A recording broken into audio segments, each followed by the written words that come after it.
पिछले सेशन में हमने वाक्यान्वयात इस सूत्र का विचार किया, जिसमें पूर्व पक्षी ने ये आकांक्षा उपस्थित की थी कि उपनिषद के कुछ वचनों को देखने पर जो शास्त्र हैं वो प्रकृति और पुरुष से ही जगत उत्पन्न होते हैं ऐसा निरूपण करते हैं, इसलिए हमें प्रकृतिवाद का स्वीकार करना चाहिए। जिस पर महाप्रभु जी ने ये उत्तर दिया कि शास्त्र वे सभी वाक्य ब्रह्म में ही अन्वित होते हैं। जो वाक्यान्वयात इस सूत्र का तात्पर्य था कि प्रत्येक वाक्य का जो अन्वय है अर्थात उसकी जो गतार्थता है वो ब्रह्म के निरूपण में ही होती है, इसलिए हमें प्रकृतिवाद का स्वीकार नहीं करना चाहिए। इतना विषय हमने पिछले सेशन में देखा था। अब इस अधिकरण का जो द्वितीय सूत्र है वो आज हम प्रारंभ करेंगे।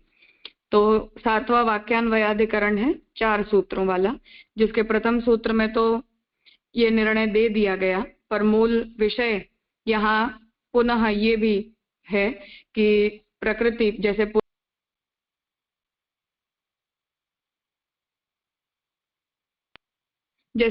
पुरुष के द्वारा जगत की उत्पत्ति नहीं होती, ऐसे उसके कर्तृत्व का महाप्रभु जी ने निषेध किया।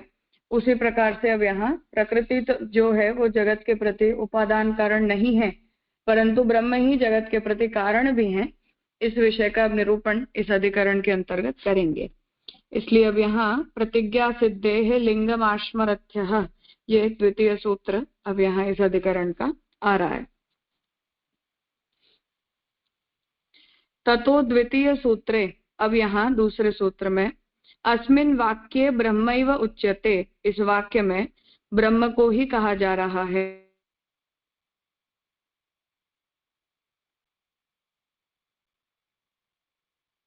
प्रथमम आश्मरथ्यमतेन आह, तो अब यहाँ जो जितने भी वेदांत वाक्य हैं वो ब्रह्म का ही निरूपण करने वाले हैं, ऐसा कहते हुए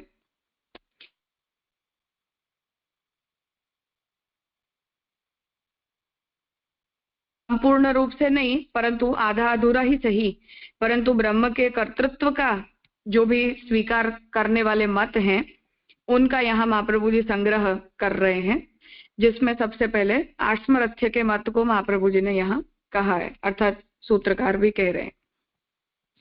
हाँ मास्टर जी। जैसे आपकी ब्रेक आवाज ब्रेक हो रही है बार बार। अच्छा, हाँ, कुछ शब्द आते नहीं है। अच्छा, कोई और बताएगा?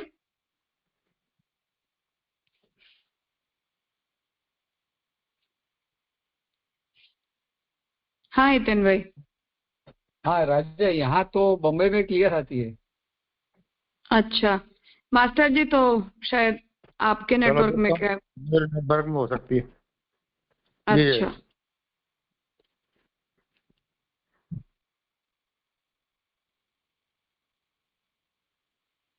यहाँ एक देशी से सम्मत तो महाप्रभु जी यहाँ हाँ मतलब पूर्ण रूप से, हाँ एक देशी का मतलब यह है कि पूर्ण रूप से ब्रह्मवाद का नहीं स्वीकार कर रहे, पार्शियली करने वाले हैं। हाँ जी।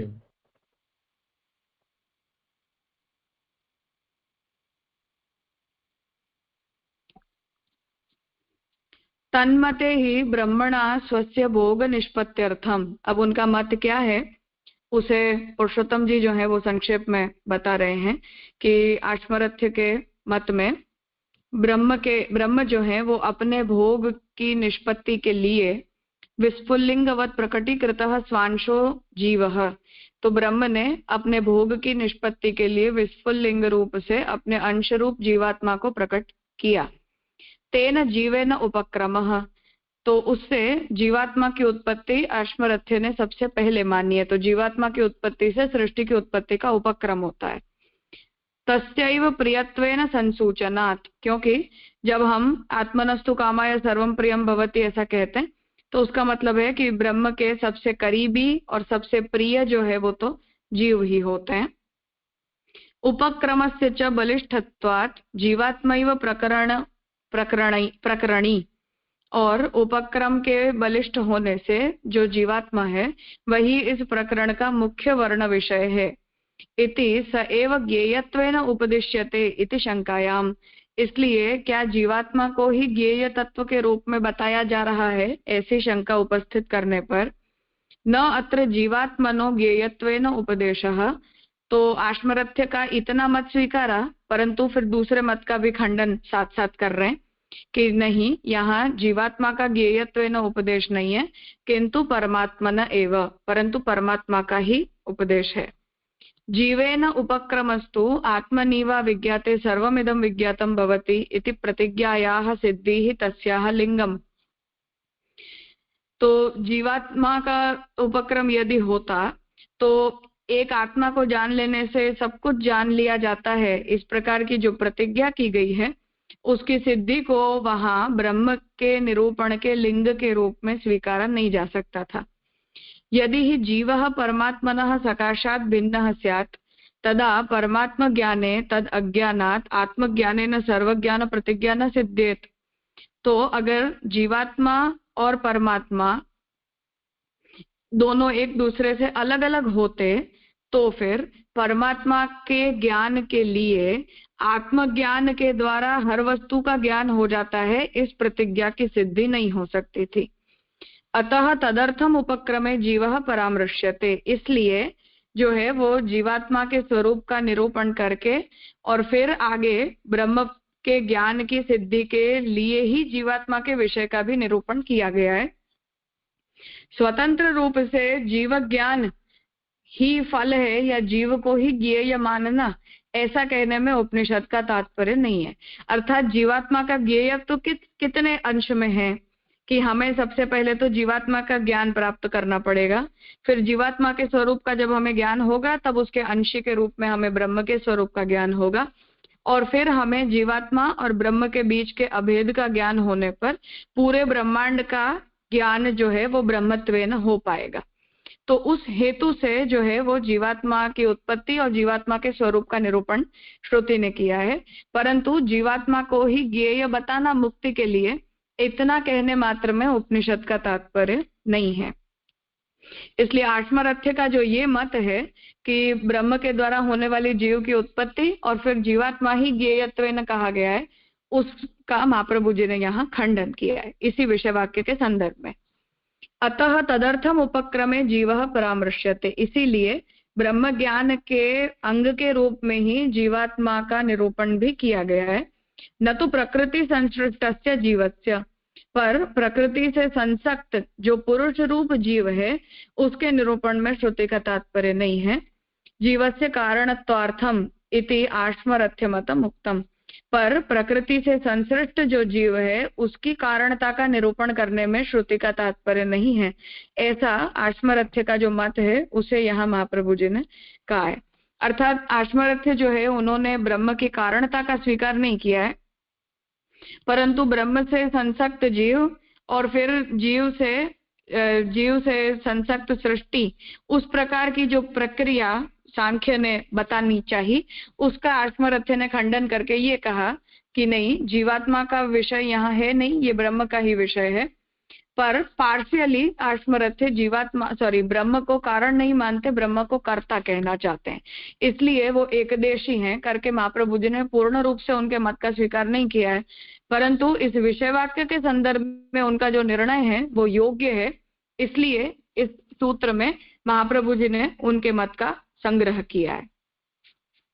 तो प्रतिज्ञा सिद्धे है लिंगम आश्मरथ्य, तो लिंगों के द्वारा प्रतिज्ञा अर्थात जो प्रतिज्ञा श्रुति में की गई कि एक विज्ञानेन सर्वमिदं विज्ञातम भवति, तो वहां जो चर्चा है वो उस प्रकार की है कि गुरु जो पिता है उन्होंने अपने बेटे को विद्या ग्रहण करने के लिए भेजा, फिर जब वो विद्या ग्रहण करके लौट के आया तो उनके पिता ने बेटे से पूछा कि तुमने क्या ज्ञान प्राप्त किया, तो उसने अपना पूरा जो भी विद्याध्ययन था वो बताया। फिर पिता ने ये कहा कि क्या तुमने ऐसे किसी तत्व का ज्ञान प्राप्त किया कि जिसे एक को जानने से हर किसी का ज्ञान हो जाए, तो पुत्र ने कहा कि नहीं, ऐसा ज्ञान तो मैंने प्राप्त नहीं किया। फिर पिता ये कहते हैं कि फिर तो तुम्हारी सब विद्या असफल हुई करके फिर वो ब्रह्म के स्वरूप का निरूपण करना प्रारंभ करते हैं। तो आश्मरथ्य ये बात कह रहे हैं कि यदि हम यहाँ जीवात्मा ही ज्ञेय है ऐसा यदि कह देंगे तो श्रुति में जो प्रतिज्ञा की गई है कि ये पूरा निरूपण ब्रह्म के स्वरूप की सिद्धि के लिए किया जा रहा है, वो प्रतिज्ञा ही झूठी हो जाएगी। इसलिए प्रतिज्ञा सिद्धि में जो लिंग है वो एक विज्ञानेन सर्वमिदं विज्ञातम भवति यही है, इसीलिए ये ब्रह्म का निरूपण है, ऐसा जो आश्मरथ्य का मत है, ये सूत्र का तात्पर्य है। तो जो पूर्व पक्षी ये कहना चाह रहा था कि ये जीव का निरूपण है, पुरुष और पुरुष ही ज्ञेय है, उसे अब यहाँ डिस्कस कर रहे हैं कि जीववाद में नियम धर्म मानने वालों के मत से भी अपने सिद्धांत की पुष्टि पक्षांतर रूप से प्रस्तुत करते हैं। तो जो आश्मरथ्य है वो जीवात्मा के अंदर ब्रह्मात्म अर्थात जीवात्मा का किसी न किसी प्रकार से स्वतंत्र स्वीकार करते हैं और उसके अंदर ज्ञान आदि धर्मों का भी स्वीकार करते हैं। तो उतने अंश में महाप्रभु जी उनसे अग्री नहीं करते, परंतु एटलीस्ट अभी जो विषय चल रहा है उसमें आश्मरथ्य का मत महाप्रभु जी के अनुरूप है। इसलिए कह रहे हैं कि जीववाद में नियम धर्म मानने वाले जो मत हैं उनमें भी महाप्रभु जी के सिद्धांत की पुष्टि एक अंश से होने के कारण आश्मरथ्य के मत को यहाँ प्रस्तुत किया जा रहा है। ब्रह्मवाद में एक देशीय अनेकवाद हैं, अर्थात पूर्ण रूप से जो मतलब महाप्रभु जी जैसे अभिन्न निमित्तोपादान कारण भी ब्रह्म को मान लेते हैं, जीवात्मा को भी ब्रह्म का अंश मानते हैं और ब्रह्म को ही कारण कर्ता और कार्य इन तीनों रूपों में स्वीकार लेते हैं। तो ये जो सभी महाप्रभु जी के मत हैं उन सभी मतों में पूर्ण रूप से जैसे ब्रह्मवाद हमें दृष्टिगोचर होता है, ऐसा हर किसी के मत में दृष्टिगोचर नहीं होता, पर पार्शियली जो है वो वहां ब्रह्मवाद दिखाई देता है। तो जहां भी किसी कम प्रपोर्शन में ही ब्रह्मवाद की सिद्धि होती हो उन्हें महाप्रभु जी एकदेशी कह रहे हैं। तो ऐसे एकदेशीय बहुत सारे मत हैं जिनमें कुछ अंश में ब्रह्म का स्वीकार है। जैसे न्याय जो है वो ब्रह्म को कर्ता मानते हैं पर कारण नहीं मानते, तो कर्तृत्व का स्वीकार करने के मतलब अर्थ में वो ब्रह्मवाद के एकदेशी हुए।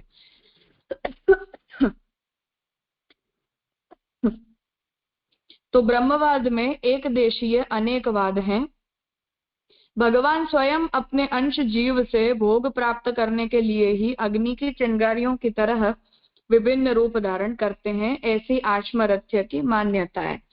तो आश्मरथ्य ये कहते हैं कि ब्रह्म, क्योंकि जब एको हम बहुश्याम प्रजा ये में ब्रह्म जब सृष्टि के पदार्थों को बना के और उन वस्तुओं का भोग करना चाहते हैं, तब भोग करने के लिए जो है वो ब्रह्म अपने में से जीवात्मा को प्रकट करते हैं और फिर जीव रूप से भगवान सृष्टि का भोग करते हैं। औडुलोमी आचार्य का कथन है कि अनादिकाल से चैतन्य मात्र जीव शरीर आदि संगातों में प्रविष्ट होता आया है, वही चैतन्य रूप जब अपनी अंशी परमात्मा में प्रविष्ट हो जाता है तो वह मुक्त हो जाता है। तो औडुलोमी ये कहते हैं कि जीवात्मा ब्रह्म से पैदा नहीं होता है, अनादिकाल से जीवात्मा की स्थिति ब्रह्म से भिन्न होती है और वो जो चैतन्य मात्र जीव है वो बार बार संघातों में फंसता रहता है, पर फिर जब वो उन संघातों से मुक्त हो जाता है और अपने अंशी परमात्मा में प्रविष्ट हो जाता है तब वो मुक्त कहा जाता है। कास कृष्ण कहते हैं कि आसक्ति से विषय भोक्ता भगवान ही जीव हैं। तो शंकराचार्य जी की तरह कि ब्रह्म खुद ही जब माया के द्वारा बंध जाते हैं तो वही सगुण ब्रह्म कहलाकर प्रतिबिंब रूप से जीव कहलाने लगते हैं। तो उसी की तरह कास कृष्ण भी ये कहते हैं कि जब वो आसक्ति वश जगत के बंधनों में बंध जाते हैं तो विषय भोक्ता बन के वही भगवान जीव कहलाते हैं। ये सभी आचार्य अपने अपने मतानुसार प्रकृतिवाद का परिहार कर रहे हैं। तो ये जो तीनों आचार्य हैं वो महाप्रभु जी को सम्मत नहीं है यद्यपि, परंतु प्रकृतिवाद का जो है वो उन तीनों ने ही खंडन किया है। पुत्र आदि प्रियजनों के साहचर्य की चर्चा है, अतः ये जीव प्रकरण ही है, ऐसा संशय करते हुए परिहार करते हैं।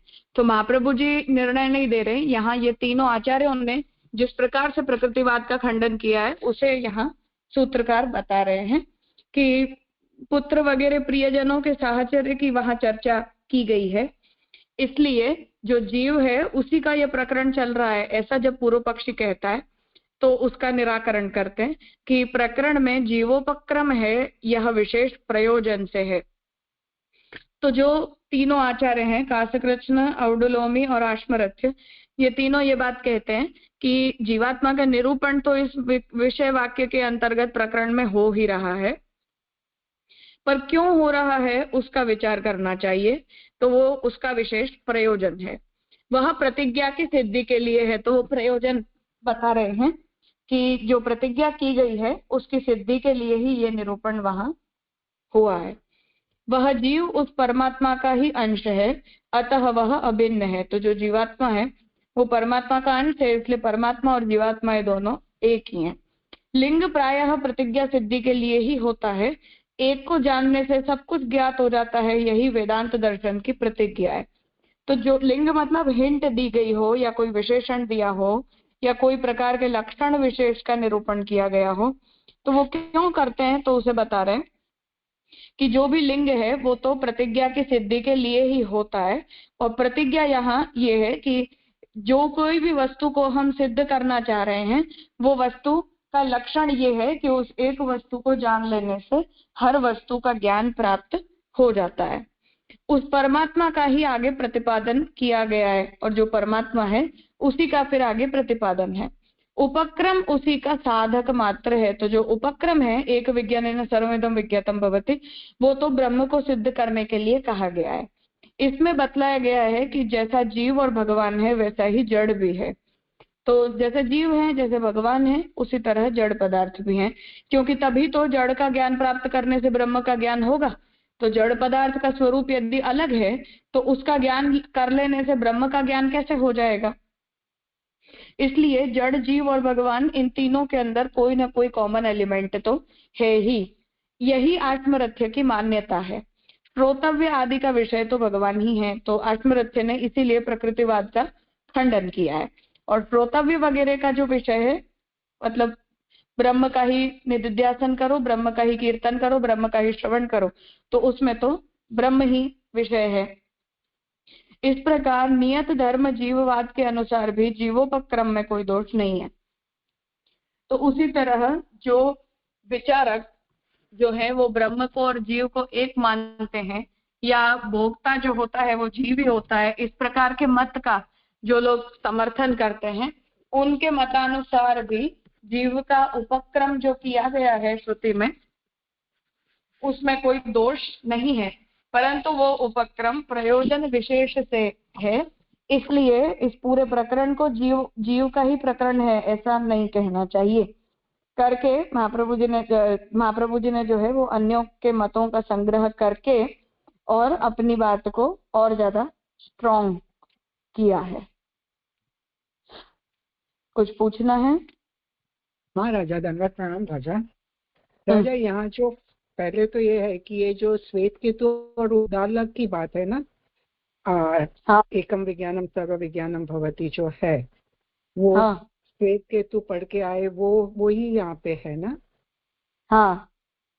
और जो फर्स्ट पैराग्राफ में आपने बताया कि आश्मरथ्य, औडुलोमी और काशकृत्स्न, ये तीनों एक देशी है। हाँ। ओके, तो फर्स्ट पैराग्राफ में पूर्व पक्ष को है और बाद में जो आ रहा है वो पूर्व पक्ष नहीं है। पूर्व पक्ष।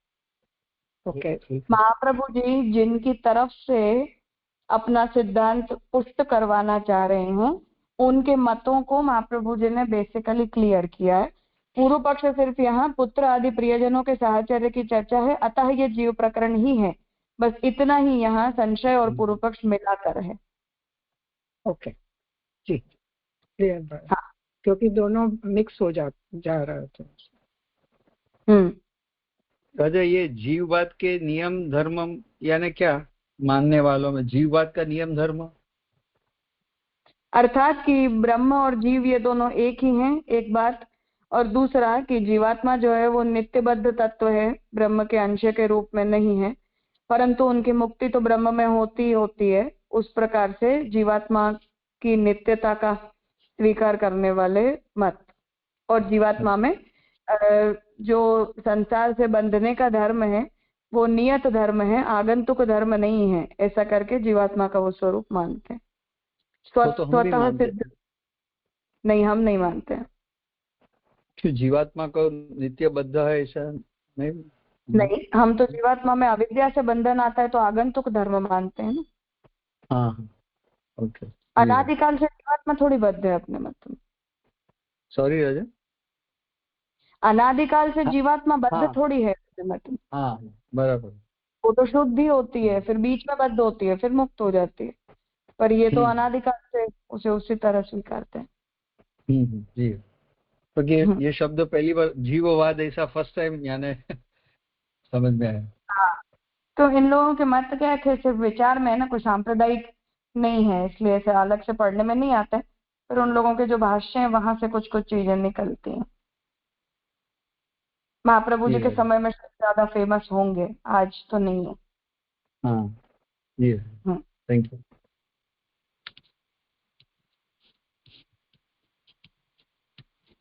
हाँ प्रीतिवन। हाँ राजा, दंडवत प्रणाम राजा। આ જે આશ્મ છે ને, આશ્મરથ્ય પછી ઔડોલોમી અને ક્રાસ કૃષ્ણ જે છે, તો એ બધા પ્રકૃતિવાદીઓ છે કે એકદેશીઓ છે રાજા?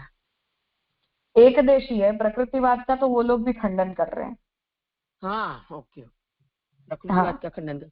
और महाप्रभु जी इन लोगों के मत को काउंट करके फिर एक देशी के मत का खंडन कर रहे हैं, ऐसा आपने बताया? नहीं नहीं, इन लोगों के मतों को कंसिडर करके महाप्रभु जी प्रकृतिवाद का खंडन करते हैं। अच्छा, अर्थात महाप्रभु जी ये कहना चाह रहे हैं कि मैं अकेला नहीं हूं जो प्रकृतिवाद का स्वीकार नहीं करते, इन लोगों ने भी स्वीकार नहीं किया है ऐसे। बराबर। भले ही उनके मत से मैं पूरी तरह सम्मत नहीं हूं, परंतु इतने अंश में उन्होंने भी प्रकृतिवाद का स्वीकार नहीं किया है, इसलिए मैं अकेला नहीं हूं जो इस बात का खंडन कर रहा हूं, ऐसे महाप्रभु जी अपना सपोर्टर ढूंढ रहे हैं। ओके। और तो फिर ब्रह्मवाद में एक देशीय अनेकवाद है, तो ये जो एक देशीय अनेकवाद करने वाले जो एक देशीय हैं, वो कोई प्रकृतिवाद है, कोई कर्तृत्व स्वीकारता है, कोई प्रकृति से स्वीकारता है, जैसे अनेक हमने देखे प्रकार नहीं आई वैसे सीखी, ये सब आ गए इसके अंदर। हाँ, जो भी लोग आधा अधूरा ब्रह्म का रोल स्वीकारते हैं वो सभी लोग एक देशी कहे जाएंगे। सभी लोग उसमें प्रकृतिवादी भी आ गए उसमें, है ना राजा? नहीं है, निरीश्वर प्रकृतिवादी नहीं है, क्योंकि वहां तो ब्रह्म का कोई एग्जिस्टेंस ही नहीं है ना। हाँ, शेषवर प्रकृतिवाद फिर इसमें एक देशीय में आएगा? नहीं, शेषवर तो फिर तो शुद्ध ब्रह्मवादी है ना, उसमें तो कोई प्रॉब्लम नहीं। अच्छा, हाँ, उसमें तो कोई समस्या नहीं। तो ये एक देशीय में जो निरीश्वर है सांख्य वाले वो नहीं आते हैं, लेकिन नहीं एक देशी में हाँ नैयायिक आ जाएंगे, मीमांसक भी आ जाएंगे, ये लोग सब आ जाएंगे। ओके। हाँ जी राज। तो ये जो आप यहाँ लास्ट में जो लाइन है कि ये सभी आचार्य अपने अपने मतानुसार प्रकृतिवाद का परिहार कर रहे हैं, तो प्रकृतिवाद से कौन सा प्रकृतिवाद? वो निरीश्वर सांख्य वाला प्रकृतिवाद। हाँ, जहाँ से ये पूरा विषय उपक्रमित हुआ है ना। हाँ हाँ जी राजा, दंडवत प्रणाम राजा।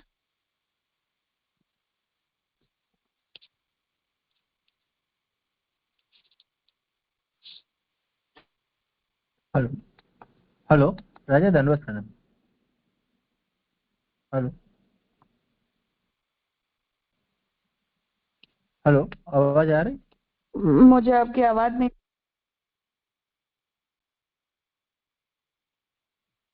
आवाज नहीं आ रही राजा? अब आई। हाँ, प्रणाम राजा।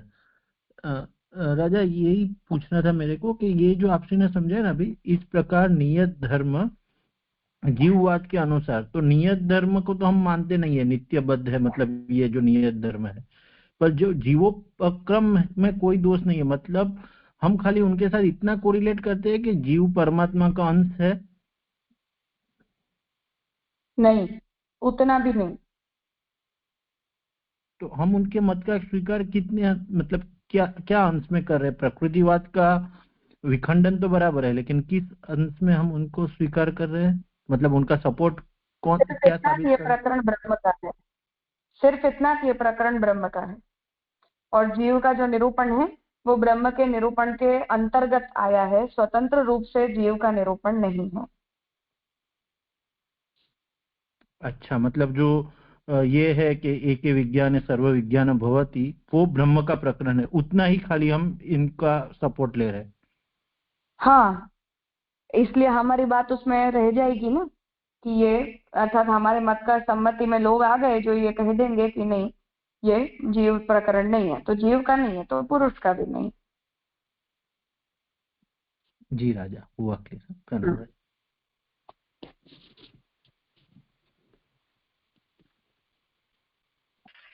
हाँ कहिए जगदीश जी।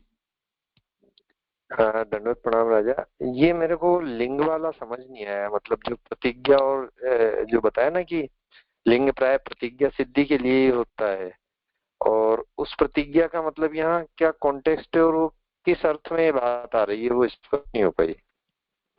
एक विज्ञानेन सर्वमिदं विज्ञातम भवति, ये प्रतिज्ञा है, और जीवात्मा का निरूपण करके और ब्रह्म के स्वरूप को सिद्ध करने के लिए जो कुछ भी कहा है वो अपनी प्रतिज्ञा की सिद्धि के लिए दिया गया लिंग है, हिंट है, चिन्ह है।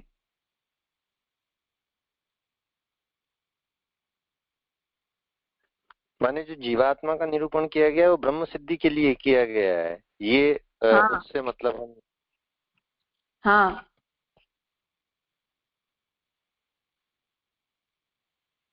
फिर उसमें जो एक ये आश्मिरथी की मान्यता जो जड़ वाली आ गई है, उससे यहाँ पे क्या लिंक मतलब क्या बताया जा रहा है? यही कि ये ब्रह्म का प्रकरण है, जीव का प्रकरण नहीं है।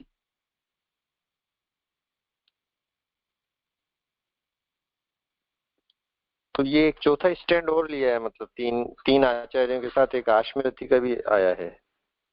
नहीं, आश्मरथी तीनों में एक है। सबसे पहले आश्मरथी है, काशकृत्स्न है और औडुल्लोमी है, तीन ही है। हाँ जी जी, उसमें तो वो यहाँ कह दिया, आगे के दोनों सूत्रों से आएंगे।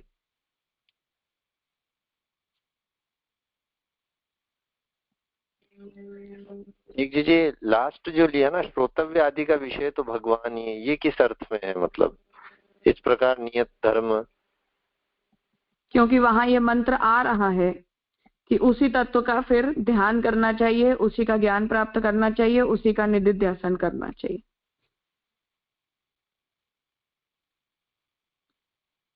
तो वहां तो ब्रह्म का ही करना चाहिए, वो बात तो क्लियर ही है।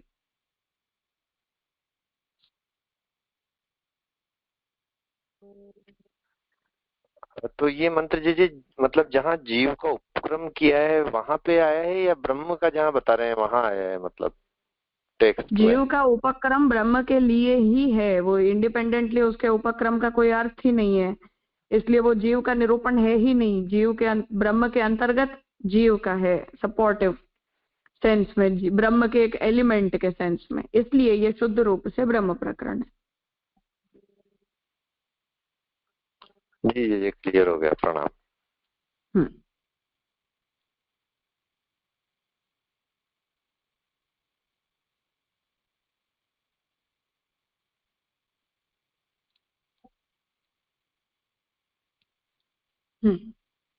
अब आगे का सूत्र है, उत्क्रमिष्यत एवं आदित्यौडुलोमिहि। अब आगे तृतीय सूत्र आ रहा है।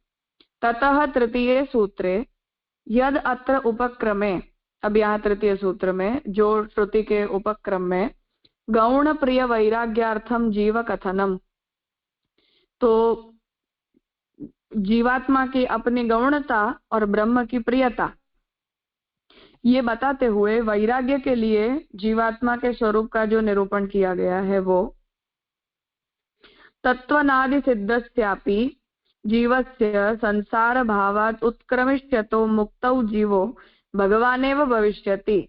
अब जो औडुलोमी जो बात कह रहे हैं वो ये कह रहे हैं कि गौण और प्रियता का जो निरूपण वैराग्य के लिए जीवात्मा को प्रति कहा गया है, उसका मतलब ये है कि स्वरूप के तत्व की सिद्धि करते हुए भी जो जीव है वो संसार में रहने के कारण निचली कक्षा पर है, गौण कक्षा पर है, इसलिए उसमें जब संसार से वैराग्य प्रकट होता है तो उसका उत्क्रमण होता है, और उत्क्रमण होके मुक्त हुआ जीव भगवान ही है, क्योंकि जीव और भगवान ये दोनों एक ही हैं। तो जब भगवान बद्ध होते हैं संसार में तो वो जीव कहलाते हैं, और संसार से जब उनका वैराग्य हो जाता है तो वो भगवान ही कहलाते हैं। इसलिए जो जीव है वो भगवान ही हो जाएगा, ये बताने के लिए बोधनार्थम लिंगम, इसीलिए जीवात्मा का जो निरूपण है वो किया गया है।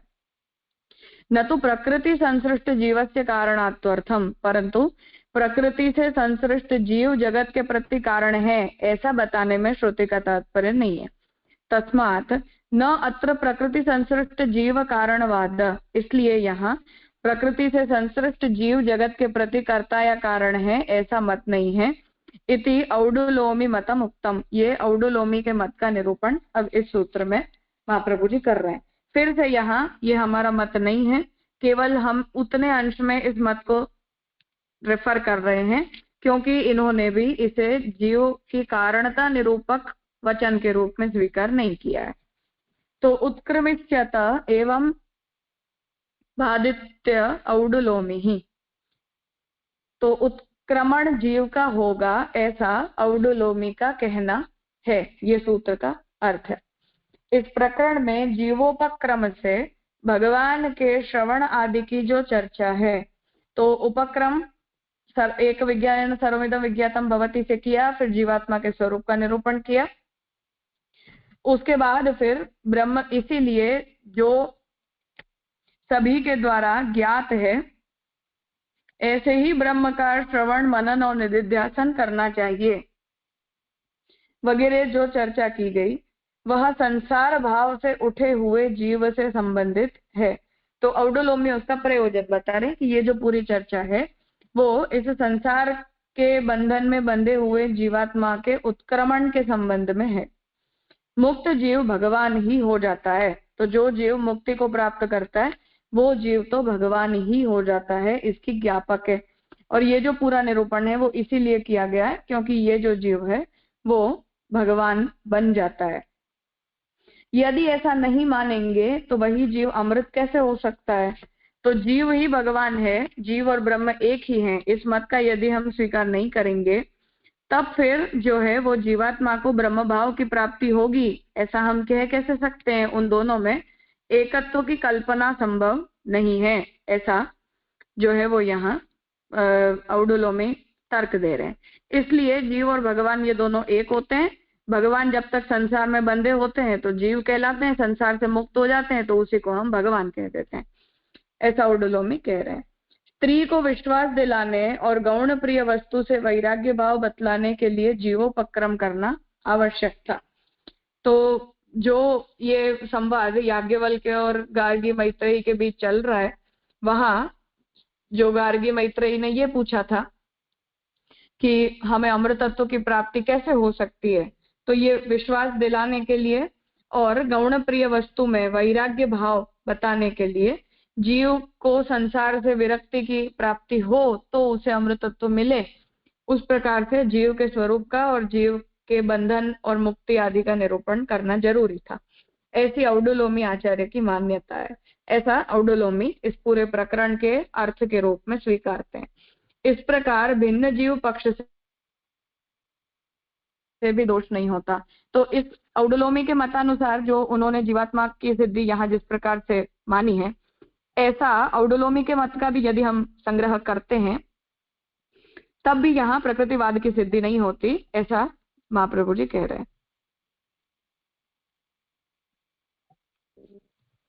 जी इसमें भिन्न से क्या मतलब है? भिन्न जीव पक्ष अर्थात कि महाप्रभु जी के मत से अलग परंतु जीवात्मा के स्थिति को लेकर औडुलोमी का जो मत है उसमें।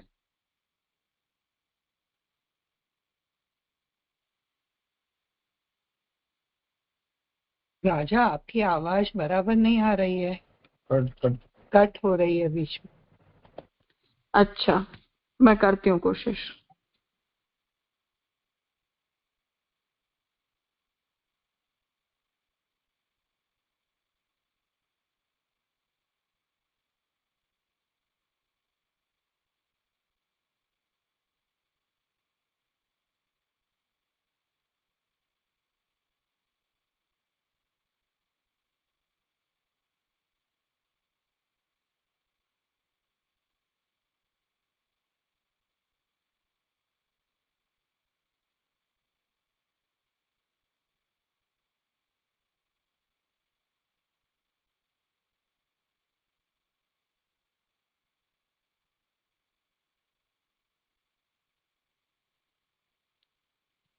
अब ठीक होनी चाहिए, फिर कुछ हो तो बताना। हाँ। मैत्री जी और दादी की बात और कोई की प्रश्न ना, है? वहाँ से एकदम क्लियर नहीं आ रहा है तो आवाज, तो वहां से थोड़ा करोगे ना तो स्त्री को विश्वास दिलाना। हाँ, अर्थात कि वो गार्गी और मैत्रेयी ने जब अपने पति से ये पूछा कि आप संन्यास ग्रहण करो, उससे पहले हमें अमृतत्व प्राप्ति का मार्ग बता कर जाओ, तो वहां ये निरूपण मार्कंडेय ऋषि ने याज्ञवल्क्य ने अपनी दोनों पत्नियों के प्रति किया है। तो इस बात को कह रहे हैं कि वहां जीवात्मा का निरूपण याज्ञवल्क्य को इसलिए करना पड़ा ताकि उनकी पत्नियों को जो है वो मुक्ति के विषय में विश्वास और एक वस्तु है, उन वस्तुओं के प्रति उनके हृदय में वैराग्य प्रकट हो, जो है वो जीवात्मा स्वरूप का निरूपण किया गया है। ऐसा प्रयोजन जो है वो औडुलोमी इस निरूपण का स्वीकार रहे हैं।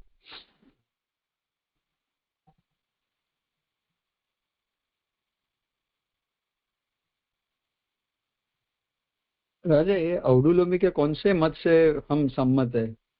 महाप्रभु जी कौन से मत से सम्मत है? क्योंकि जो आपने समझा है कि भगवान जब औडुलोमी का जो मत है भगवान सॉरी राजा, आवाज नहीं। सिर्फ इतना कि ये जीव का प्रकरण है, जीव प्रकरण है उतना बस ना, जीव प्रकरण नहीं। जीव का निरूपण है वो निरूपण हुआ है, जीवात्मा का निरूपण है वो ब्रह्म के निरूपण के अंदर ही हुआ है, स्वतंत्र रूप से नहीं हुआ है, बस उत्तर। राजा आवाज नहीं आ रही है, किसी और से भी पूछ लीजिए ना। मैं तुम कल पे अगली जगह भी बदल दी और तीसरा तो पॉसिबल नहीं है, तो वर्षा जैसा शब्दों से कुछ समस्या चल। हाँ राजा, आवाज तो कट्ठी हो रही है, कुछ समझ नहीं आ रहा। एक मिनट।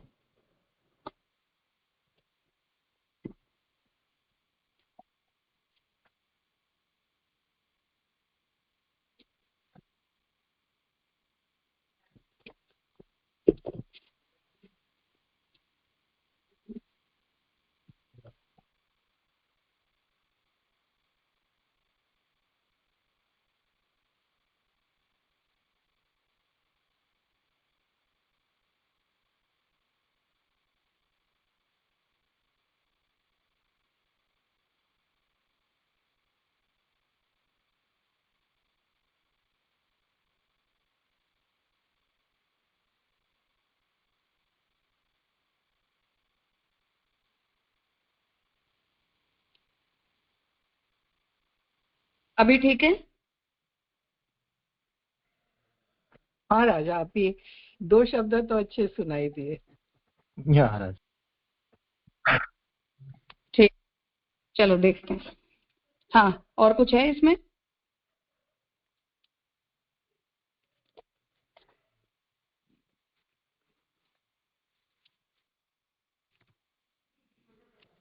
ठीक है, तो आगे तृतीय सूत्र है, चतुर्थ।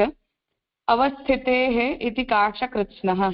अब आश्मरथ्य और औडुलोमी इन दोनों के मतों का विचार करके और अब काशकृत्स्न का जो मत है उसका विचार यहाँ कर रहे हैं कि ततः चतुर्थ सूत्रे कयाचित अवस्थायावस्थितं ब्रह्मैव जीवः। अब चतुर्थ सूत्र में जो काशकृत्स्न का मत है वो बता रहे हैं कि किसी अवस्था विशेष में रहा हुआ ब्रह्म ही जीव कहलाता है। अतः संसार दशायाम अपि जीवो ब्रह्मैव, इसलिए संसार दशा में रहने पर भी जीव ब्रह्म से अभिन्न नहीं होता है। इति ज्ञापनार्थम, ये बताने के लिए, तद उपक्रमो, तो ये बताने के लिए ही जीवात्मा के स्वरूप का यहाँ उपक्रम है। न तो प्रकृति संसृष्टस्य जीवस्य कारणत्वार्थम इति काशकृत्स्न मतम उक्तम, पर फिर से वही जो हम जिस बात को सिद्ध करना चाह रहे हैं कि प्रकृति से संश्लिष्ट जो जीव, जैसे सांख्यवादी पुरुष कहना चाह रहे हैं, उनकी कारणता का निरूपण करने के लिए ये मत तो काशकृत्स्न के मतानुसार भी नहीं है। तस्माद ब्रह्मैव अत्र कारणत्वेन उच्यते, इसलिए ब्रह्म को ही यहाँ कारण के रूप में कहा जा रहा है। ऐसा महाप्रभु जी का जो मत है वो इन तीनों आचार्यों के मत से पुष्ट होता है, ऐसा यहाँ कह रहे हैं। अवस्थितेः इति काशकृत्स्नः, जीवात्मा की ब्रह्म रूपेण ही अवस्थिति होने से भी, ऐसा जो काशकृत्स्न का मत है। जीव भगवान की ही एक अवस्था है, तो जीव कहना ये कोई स्वतंत्र तत्व नहीं है, परंतु ब्रह्म की ही अवस्था विशेष को जीव कहते हैं। संसार दशा में भी जीव ब्रह्म ही है, तो जो संसार अवस्था होती है तब भी जीव और ब्रह्म ये दोनों एक हैं। इसलिए जीवोपक्रम औपचारिक मात्र है, इसलिए यहाँ जीवात्मा का जो निरूपण कहना ये केवल औपचारिकता है, बाकी जीव और ब्रह्म तो एक ही होते हैं। यदि ऐसा नहीं है तो आत्मा की कामना से सब प्रिय हो, यह कैसे संभव है? तो आत्मनस्तु कामाय सर्वम प्रियम भवति, यहाँ आत्मा शब्द का मतलब वो जीवात्मा कर रहे हैं, और जीवात्मा और ब्रह्म की एकता। इसलिए ये कह रहे हैं कि अगर हम यहाँ जीवात्मा का निरूपण अर्थात ब्रह्म और जीव दोनों का इकट्ठा निरूपण नहीं मानेंगे तो आत्मा की कामना से हर वस्तु प्रिय लगे, ऐसा कैसे हो सकता है? परमात्मा के अतिरिक्त किसी अन्य के तो सब प्रिय नहीं हो सकते, तो एक परमात्मा ही ऐसे हैं जिन्हें सब कुछ प्रिय लगता है, इसलिए ये उन्हीं का निरूपण है। ज्ञान दशा ही मोक्ष है, तो जब हमें ऐक्य का बोध हो जाए तो ऐसी ज्ञान की अवस्था ही मुक्ति है, उसके बाद कोई कर्तव्य शेष नहीं रह जाता। तो जब जीवात्मा को ऐसा ज्ञान हो जाए तो वही मुक्ति है, उसके अतिरिक्त उसके लिए और कोई कर्तव्य बचता नहीं है। व्यवसाय से अवस्था विशेष होती है, यही सिद्धांत है। तो जब जीवात्मा का जगत के साथ संबंध होता है या जगत के पदार्थों के साथ उसका कोई ना कोई रिलेशन बनता है, उस प्रकार के जागतिक व्यवसाय से ही अवस्था विशेष होती है जब ब्रह्म को ही हम जीव कह देते हैं, ऐसा काशकृत्स्न का सिद्धांत है। प्रकरण में किया गया इति का प्रयोग बतलाता है कि वह परमात्मा इतना ही नहीं है, उसका अमृतत्व सिद्ध करते हुए उपसंहार किया है, ऐसा काशकृत्स्न का मत है। तो प्रकरण जो है पूरा उसमें इति शब्द का प्रयोग ये बताता है कि परमात्मा का स्वरूप जितना निरूपित हुआ उतना ही नहीं है, पर वो तो परमात्मा अमृत रूप है, ऐसा सिद्ध करके और उस पूरे प्रकरण का उपसंहार है। इससे यही मानना चाहिए कि जीवोपक्रम भगवान की ही अवस्था विशेष है जो कि जीव नाम से कही गई है। इसीलिए जीवात्मा के निरूपण परक जितने भी वाक्य आ रहे हैं उन्हें अवस्था विशेष के रूप में ब्रह्म का ही जीवात्मेन निरूपण समझना चाहिए। इस मैत्रेयी ब्राह्मण से भी जीव द्वारा प्रकृति कारणवाद की सिद्धि नहीं होती, इसलिए जो पूर्व पक्षी सिद्ध करना चाह रहा था उसका काशकृत्स्न ने भी खंडन करके यही कहा कि इन निरूपण इस प्रकरण के द्वारा जो है वो प्रकृति कारणवाद की सिद्धि नहीं हो सकती है। ये इन तीनों आचार्यों के मतों का महाप्रभु जी ने अपने समर्थन में जो है वो संग्रह किया है। फिर से पूर्ण रूप से हम इनमें से किसी बात का समर्थन नहीं करते, परंतु इतने अंश में वो एकदेशीय होने के कारण हमारे सपोर्टिव हैं करके महाप्रभु जी ने उन तीनों के मतों का यहाँ संग्रह किया है। कुछ पूछना है?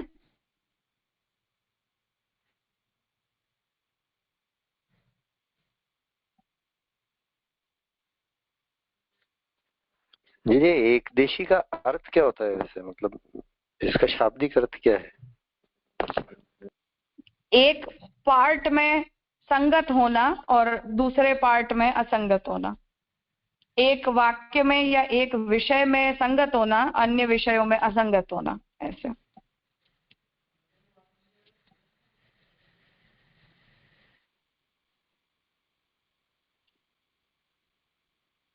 बाकी टेक्निकल ये कि जो कुछ भी आप कहना चाह रहे हो वो हमारे मत के एक पार्ट में संगत है, अन्य सभी पार्ट में असंगत है, तो उतने ऐसे एक देशीय कहते हैं।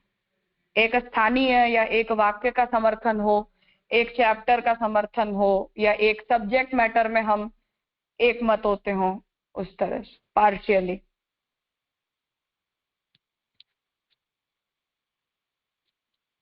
जैसे इसमें जैसे तीनों के जो 3 सूत्र आए उसमें पहले सूत्र में तो हमने देखा कि जो प्रतिज्ञा है उस प्रकार से सिद्ध किया, जो आश्मिरति का मत है कि लिंग जो है वो भी परमात्मा के ज्ञापक है और प्रतिज्ञा भी चूंकि उनकी सिद्धि के लिए तो जीव उपक्रम किया है तो दोष नहीं है, मतलब संगत है, माने परमात्मा रूप है। दूसरे में हमने देखा कि जो ओडुलोमी का है वो मेरे क्लियर नहीं हुआ कि उसमें उत्क्रमिष्यते माने जीवात्मा का उत्क्रमण होता है, लेकिन उससे उसका ब्रह्म परकता कैसे सिद्ध मानी?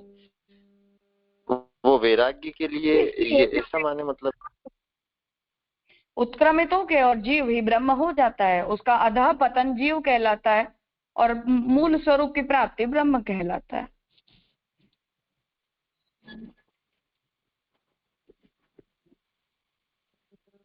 अच्छा अच्छा जी जी, स्पष्ट हो गया जी जी। और इसमें ये है कि जीवात्मा ही ब्रह्म रूपेण अवस्थित है, माने अवस्था विशेष में तो वो जीव है लेकिन वो फिर है तो ब्रह्म रूप से अवस्थित, ऐसा इनका काश कृष्ण का मत है। हाँ बिल्कुल।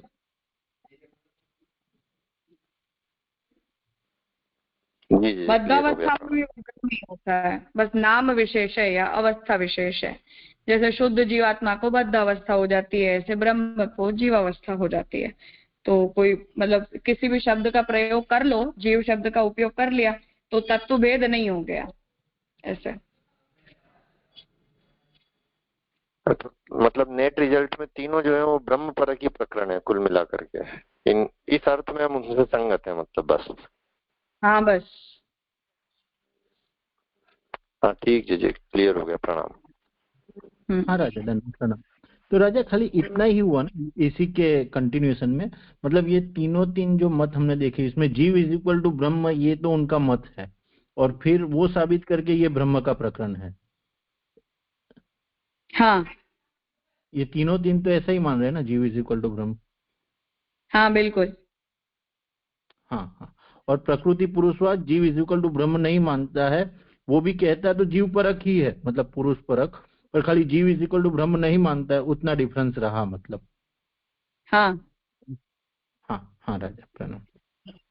हम्म। और राजा हम तो मतलब ब्रह्म परक ही मानते हैं, हम तो जीव इज इक्वल टू ब्रह्म से नहीं जाते हैं, ये अपना मत हाँ रहेगा। हाँ। हाँ जीव का जो हाँ निरूपण है वो महाप्रभु जी ने प्रथम सूत्र में ही कह दिया कि वो जीव का निरूपण तो ब्रह्म के लिंग के रूप में किया गया है, बाकी तो जीव का ही प्रकरण। और आत्मनस्तु कामाय सर्वम प्रियम भवति, इसमें भी आत्मा शब्द का मतलब परमात्मा ही कहते हैं, हम जीवात्मा तो नहीं कहते। हाँ हाँ राजा, प्रणाम। उसी की संगति से फिर आत्मा वारे श्रोतव्यो द्रष्टव्यो निदिध्यासितव्यो, यहाँ भी आत्मा शब्द का मतलब परमात्मा ही है, तो हम तो कहीं भी जीवात्मा परक लेंगे ही नहीं। पर ओवरऑल जो कंक्लूजन है उसमें हम सब एक ही पॉइंट पे जाके मिल रहे हैं करके महाप्रभु जी ने अपने समर्थक होने से इन तीनों के मतों का सूत्रकार ने संग्रह किया है, तो भाष्य में किया। हाँ राजा, बाकी अपने तो आत्मा ही सब जगह ब्रह्म ही आता है ना, मतलब वो हाँ बिल्कुल। नैमात्मा प्रवचन लभ्य, ये सब जगह तो हमारे तो वही है। हाँ हाँ, हाँ।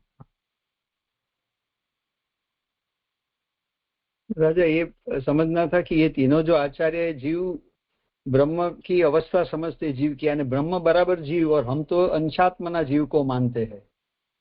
हाँ। और जो एकदेशी जो मत में पार्शियल मत में सम्मत है वो खाली वो ब्रह्म को कारण मानते, यही संदर्भ हुआ ना। बाकी ब्रह्म बराबर जीव या तो जीव वो कोई ब्रह्म की अवस्था, ऐसा हम तो नहीं मानते हैं ना। हाँ नहीं, पर बस वो जो कंक्लूजन में हम एक समान पॉइंट पे आके खड़े हैं, इसलिए महाप्रभु जी ने कंक्लूजन की दृष्टि से अपने समर्थक कंसिडर किए हैं। माने ये तीनों आचार्य ब्रह्म को कारण। हाँ, अर्थात कोई हमसे आकर ये कहे कि तुम अकेले ही हो जो यहाँ प्रकृतिवाद का खंडन कर रहे हो, तो हम कहेंगे कि नहीं, दूसरों ने भी किया है। अब उनका पूरा हम सम्मत नहीं है, वो एक अलग प्रॉब्लम है, पर एटलीस्ट इस बात पर हम भी नहीं मान रहे हैं, ऐसा करके समर्थन में तो आ ही जाएंगे ना। बराबर। हाँ, महाप्रभु जी का दृष्टिकोण बहुत विशाल है। हाँ मतलब ये तो वाद चल रहा है ना, तो इसमें तो थोड़ा सा भी सपोर्ट मिल जाए तो हाँ, हम भाई भाई ऐसा ही होता है।